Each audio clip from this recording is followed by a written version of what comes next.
Hey guys, Mike Bonfanti here with Financial Planning Sessions. As a follow-up to my Budgeting Sucks video, I'm running through a quick series I'm calling Budgeting Made Easy. On our first video, I showed you just a simple Excel worksheet that you can use to track your budget. If you haven't seen that video, I'll link to it below in the notes.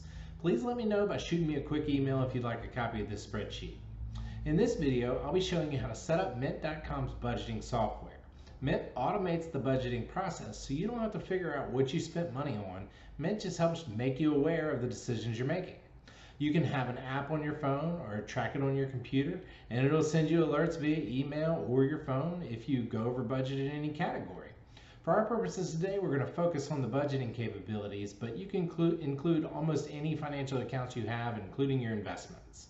The best use for this, and the way I've heard most people have success with the program, is to help make you aware of how you're spending your money.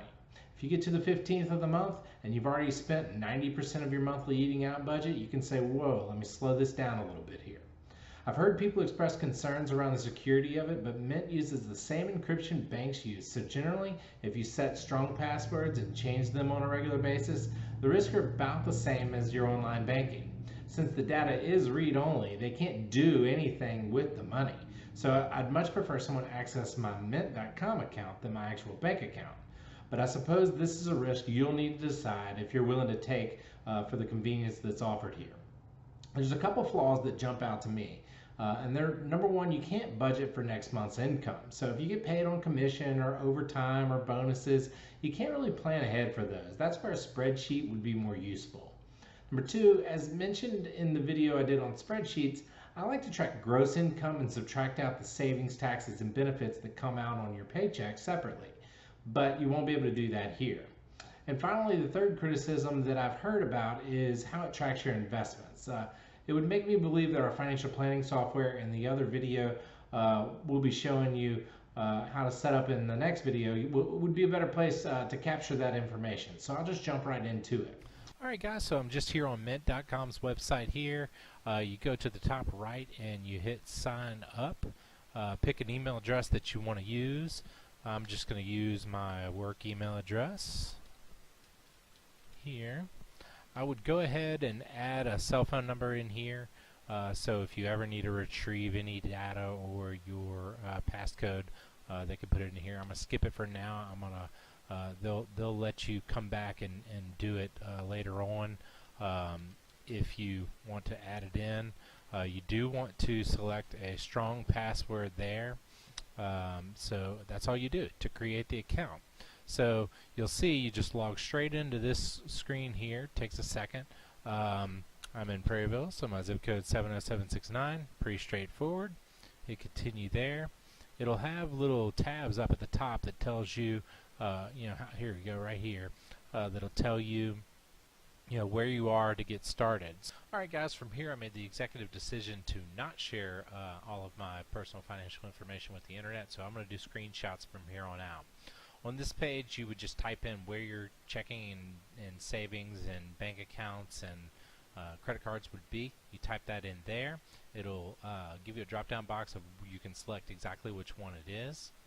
You come in here, you put in your sign-in ID and your password, check that you're not a robot, and you link the accounts. After a couple minutes, it'll pull in all the data from your accounts for about 90 days.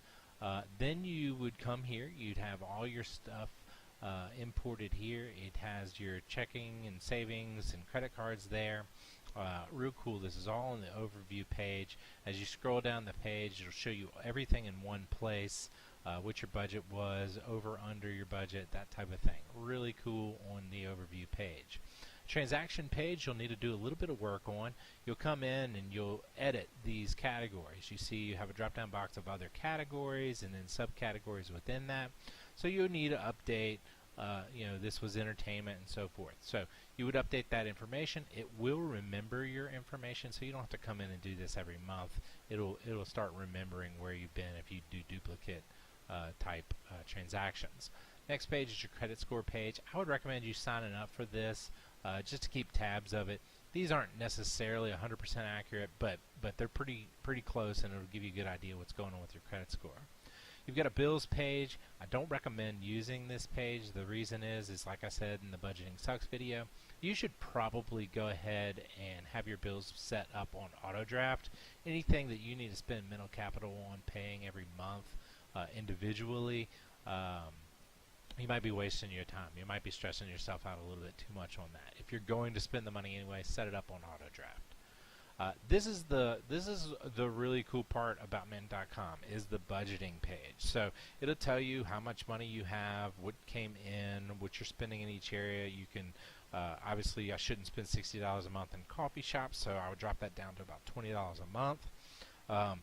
Down here is everything else, so it doesn't have a budget set for it. So I opened up this auto insurance one here, and it gives you two options. You can either set it up for every month, and you can check the button to have it roll over every month that you don't spend money, or you can check the box for every few months and say, okay, I'm going to spend $1,200 every 6 months, and the next time I got to pay for this is July.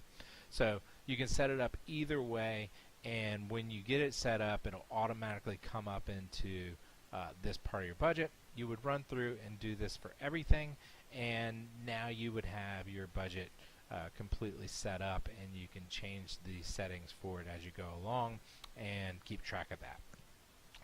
You can set up goals if you needed to. If you were looking to buy a home or buy a car, you can set up money to go aside every month for that. Really cool feature. Last thing, if you go to settings, then notifications, you get your notifications. You can change how often they send you emails or reminders on your phone.